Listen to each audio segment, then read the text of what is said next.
Hello दोस्तों, हम matter को जानते हैं। मैटर पूरे ब्रह्मांड में फैली हुई चीज है। मादा पूरे कायनात में मौजूद है। ये मादा जिसे हम जानते हैं, ये सिर्फ इस पूरे ब्रह्मांड का सिर्फ 5% है। 20% डार्क मैटर है और 70% डार्क एनर्जी है। इस ब्रह्मांड में हम बहुत सुपरफिशियल नॉलेज रखते हैं। जितना भी आज तक का साइंस है, ये सुपरफिशियल है, हम इसको डीपली नहीं जान पाते।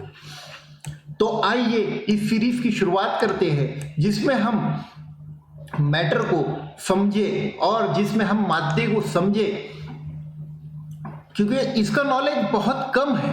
तो आइए आप और मैं मिलकर इस सफर के आगाज करते हैं और यहाँ पर बहुत सारे क्वेश्चन हमारे जहन में आएंगे और हम उसकी तलाश करने की कोशिश करेंगे। साइंस की रोशनी में हम उस सवालात को ढूंढेंगे, इस कायनात के कुछ रहस्य को जानेंगे। ये कायनात जो हम देखते हैं, ये बहुत छोटी सी उसकी मिकदार है जिसे हम देखते हैं। एक्चुअल में डार्क मैटर हमारे मैटर से भी कई गुना ज्यादा है, लेकिन आज तक के स्टडी इतनी नहीं हो पाई है उसके बारे में कि हम उसको मुकम्मल तौर पर समझ सके। इस कायनात को समझने की ये जर्नी है, ये एक सफर है जिसमें आप और मैं हम मिलकर एक इस कायनात को समझने की कोशिश करेंगे, कुछ क्वेश्चन के आंसर ढूंढने की कोशिश करेंगे। डार्क मैटर, इस पर बहुत कंटिन्यू रिसर्च शुरू है, लेकिन फिर भी हम इसके बहुत छोटे से पार्ट को ही अभी तक के ऑब्जर्व कर पाए हैं, देख पाए हैं और उन्हीं का हम मुशाहिदा कर पाए। उसी के ऊपर हम ये रिसर्च कर रहे हैं, उसी की मालूमात जुटा रहे हैं। अब हमने कैसे जाना कि डार्क मैटर नाम की कोई चीज है? हमने ऐसे जाना कि जब हम लाइट आती है कायनात में, यूनिवर्स में लाइट ट्रैवल करती है, तो वो लाइट बेंड हो जाती है, कुछ जगहों से नहीं गुजर पाती है।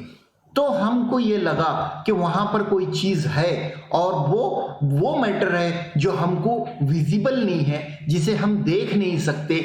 इसीलिए हमने उसका नाम रखा है डार्क मैटर। डार्क मैटर कोई क्लाउड नहीं है, ये कोई बादल नहीं है जो आसमानों में घूम रहा है।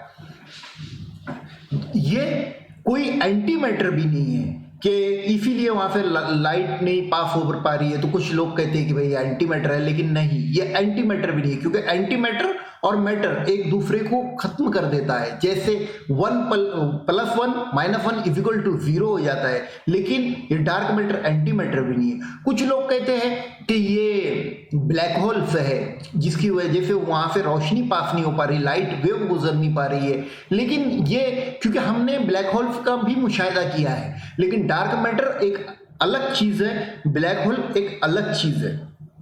ब्लैक होल पर भी आगे मैं वीडियो दूंगा।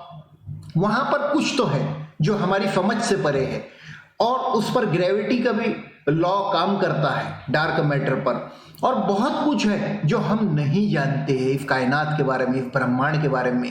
यहां तक कि हम हमारे मैटर के बारे में भी नहीं जान पाते हैं। जैसे कि अभी क्वांटम फिजिक्स वगैरह के बारे में भी बहुत रिसर्च शुरू है और लेटेस्ट जानकारी आ रही है, और वो मैं आपके साथ में शेयर करूंगा। हम इस डार्क मैटर को डिटेक्ट करने की कोशिश कर रहे हैं, इसको मेजर करने की कोशिश कर रहे हैं, इसको टेस्ट करने की, महसूस करने की कोशिश कर रहे हैं। ये मुसलसल प्रयास शुरू है। ग्रेविटी के लॉ के जरिए और रोशनी के कानून के जरिए हम इसको समझने की कोशिश कर रहे हैं डार्क मैटर को। कंटिन्यूअस लर्निंग प्रोसेस है ये, जो इस सवाल के जवाब में अजल से इंसान परेशान है। इसके जवाब वो पहले से ढूंढना चाह रहा है। हमारी कायनात एक तरफ तो फैल रही है, अब वो हमने ऐसे जाना कि हमारी जो ओल्डेस्ट गैलेक्सी है, वहां पर जो लाइट वेव है उसके डायलेटेशन हो रहा है, वो फैल रही है। इस पे से हमने उनकी वेवलेंथ को गिने और वहां से हमको समझ में आया कि हमारी कायनात मुसलसल एक दूसरे से दूर हो रहे हैं, हमारी गैलेक्सियां एक दूसरे से दूर हो रही है। ये ब्रह्मांड फैल रहा है, कंटिन्यूअस फैल रहा है। और लेकिन इसका फैलाव हमको क्यों नहीं महसूस होता? क्योंकि हम एक गैलेक्सी के अंदर है और उस गैलेक्सी में ये क्लस्टर जो है हमारा, जो बिग ब्लैक होल जिसको हम मानते हैं, तो वो कांस्टेंट है। इसके बहुत सारे लॉज के जरिए, बहुत सारे उसूलों के जरिए हमने समझने की कोशिश करे कि गैलेक्सी कंटिन्यूअस नामालूम दिशा में नामालूम गति से कंटिन्यू फैल रही है, और हम एक नामालूम दिशा में नामालूम गति के साथ में, नामालूम रफ्तार के साथ में सफर कर रहे हैं। इसको समझने के लिए भी हमको डार्क मैटर और डार्क एनर्जी को समझना पड़ेगा। जब डार्क एनर्जी जो है और डार्क मैटर जो है, इसको समझने के लिए बहुत सारी थ्योरीज आती है, बहुत लोग इसका आंसर देने की कोशिश करते हैं, लेकिन हमने जितनी भी स्टडीज की है, इसका कोई भी आंसर अभी तक के हमको मुतमईन नहीं कर पाया, हमको सेटिस्फाइड नहीं कर पाया। यहां तक कि अभी तक के हम हमारी फैलाव क्यों हो रहा है गैलेक्सी के अंदर, इसको भी नहीं समझ पाए। कंटिन्यू ये फैलाव हो रहा है। आइंस्टाइन ने कॉस्मिक लॉ के जरिए जो कुछ लॉज दिया था और उसके बारे में उन्होंने बताए थे, जो ग्रेविटी के कवानीन बताए थे, लेकिन वो भी हम जब उसको इस कैलकुलेशन करते हैं तो वो लॉज फेल होते हैं, वो उनके कंसेप्ट चकनाचूर हो जाते हैं। कुछ लोगों का मानना था कि ये एक मिमिक स्पेस है, लेकिन वो भी समझ से परे है। हम उसको नहीं जस्टिफाई कर सके, उस उसूल को नहीं बयान कर सके, और बहुत सारी उलझने दिमाग के अंदर हो गई।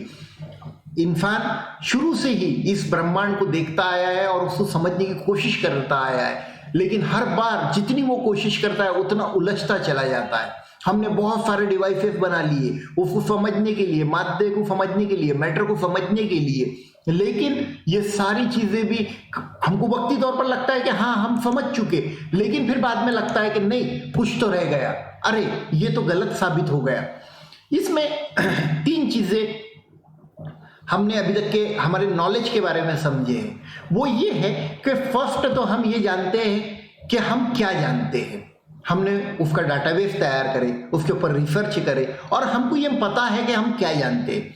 सेकंड चीज ये आती है कि हम क्या नहीं जानते, हमको ये पता है कि हम क्या नहीं जानते।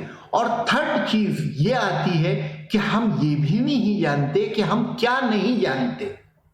समझ में आ रहा है? हम तीन चीजें हैं, तीन लॉ है किसी भी नॉलेज को पाने के लिए, कि हम क्या जानते हैं उस सब्जेक्ट के बारे में, उस फील्ड के बारे में। दूसरा कि हमको क्या क्या सीखना है, हम क्या नहीं जानते। और तीसरी चीज है कि हम ये भी नहीं जानते कि हम क्या नहीं जानते हैं। तो इसी तरीके से चैनल के ऊपर वीडियो आते रहेंगे। आप इसे लाइक कर दीजिए, सब्सक्राइब कर लीजिए चैनल को, और इस वीडियो को आगे फॉरवर्ड कर दीजिए। Thank you.